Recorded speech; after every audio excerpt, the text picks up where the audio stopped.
جس کو عربی میں سوق اکاس کہا جاتا تھا، وہ ایک میلہ لگتا تھا مکے میں، عرب کے بڑے بڑے شہروں سے لوگ تجارت کے لیے وہاں آیا کرتے تھے۔ آپ وہاں پہنچ گئے، اس وقت حضرت فاطمہ کی عمر 4 سال تھی۔ ایک دن رحمت للعالمین قاضی سلمان منصور پوری کی میرے بھائیوں میں، اس وقت حضرت فاطمہ کی عمر 4 سال تھی۔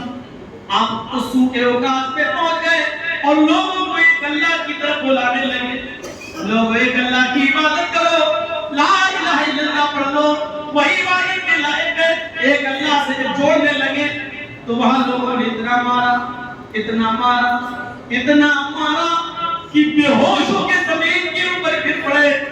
پڑھیے میرے بھائیو رحمت اللہ علیہ، اللہ کے نبی صلی اللہ علیہ وسلم بے ہوش ہے، سوق اکاس میں بے ہوش ہے۔ کسی نے حضرت فاطمہ سے کہا، وہ 4 سال کی بیٹی جو اپنے گھر کے باہر مٹی سے کھیل رہی ہے، جیسے ہمارے لڑکیاں کبھی کبھی چھوٹی چھوٹی بچیاں مٹی کے مکان بنانے لگتی ہیں، حضرت فاطمہ گھر کے باہر کھیل رہی ہے۔ کہا بیٹی تمہارے پاپا کو سوق اکاس میں اتنا مارا کہ خون سے لہو لہان ہے اور وہ بے ہوش سوق اکاس میں پڑے ہوئے ہیں۔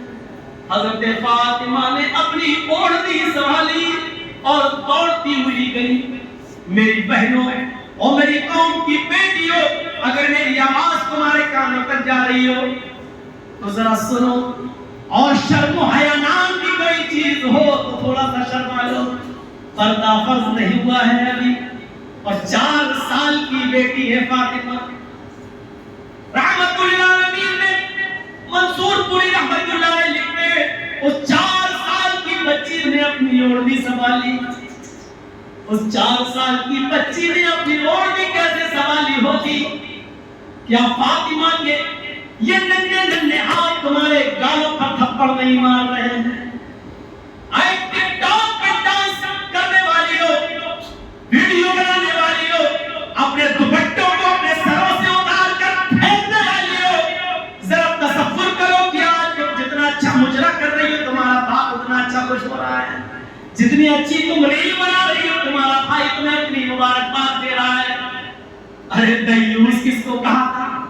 اللہ کے نبی نے نہ کھلواؤ پرانی زبان میرے منہ سے، میرے بھائیوں مت نکل آؤ وہ جملے جن جملوں کی وجہ سے میں مشہور بھی ہوا ہوں اور بدنام بھی ہوا ہوں۔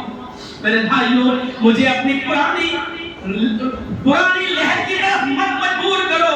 ذرا سوچو تو صحیح کہ 4 سال کی بچی فاطمہ، 4 سال کی بیٹی فاطمہ اپنی اوڑھنی سنبھالتی ہے، جس کو ابھی پتہ نہیں کہ پردہ کیا ہوتا ہے اور پردہ بھی فرض بھی نہیں ہے۔ اس نے جلدی سے اپنا سر چھپایا، اوڑھنی اپنے سر پہ ڈالی اور بھاگتی ہوئی سوق اکاس میں گئی اور اپنے باپ کے سر کے پاس بیٹھ گئی۔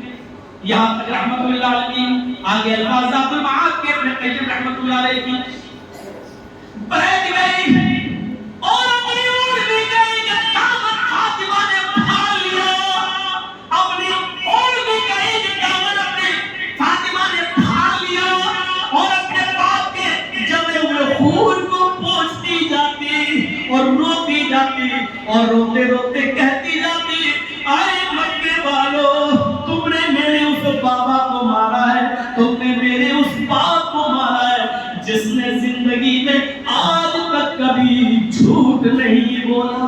اے مکے والو تم نے میرے اس بابا کو مارا ہے جس نے آج تک کبھی کسی کی امانت میں خیانت نہیں کی ہے۔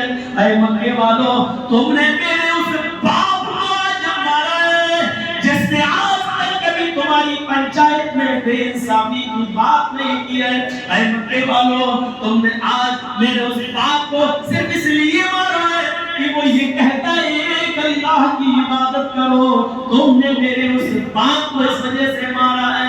یہ کہتی جاتی اور اپنے باپ کے خون کو صاف کرتی جاتی، آنکھوں کے آنسوؤں نے آب حیات کا نام کیا۔ یہ گرم گرم آنسوؤں کے چند قطرے حضرت محمد رسول اللہ کے گال پر گر گئے۔ نبی اکرم کی آنکھ کھل گئی، اپنی بیٹی فاطمہ کو روتے ہوئے دیکھا تو اپنے جگر کو اپنے سینے سے لگا لیا اپنی بیٹی کو سینے سے لگا لیا، کہا میری قوم کے لوگوں اللہ تمہیں کیسے خوش رکھے گا؟ جو قوم نبی کی بیٹی کو رلائے وہ قوم کیسے خوش ہو سکتی ہے؟ وہ قوم کیسے فلاح پا سکتی ہے؟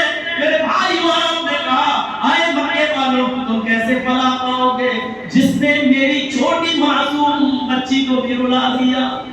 میرے بھائیو ذرا غور کرو، حضرت فاطمہ رضی اللہ تعالی عنہا کیا کہہ رہی ہے جب بے ہوش ہوئے تھے اللہ کے نبی، تو اللہ حضرت فاطمہ کہہ رہی تم نے میرے اس باپ کو مارا جس نے تمہیں یہ کہا کہ ایک اللہ کی عبادت کرو، یعنی ایسا موقع ہے مار کھا رہے لیکن اپنی زبان سے دعوت اللہ قولوا لا الہ الا اللہ نکل رہی ہے، پوری زندگی اللہ سے جوڑ رہے ہیں، پوری زندگی اللہ کی دعوت دے رہے ہیں۔ ایک موقع تو ایسا آیا کہ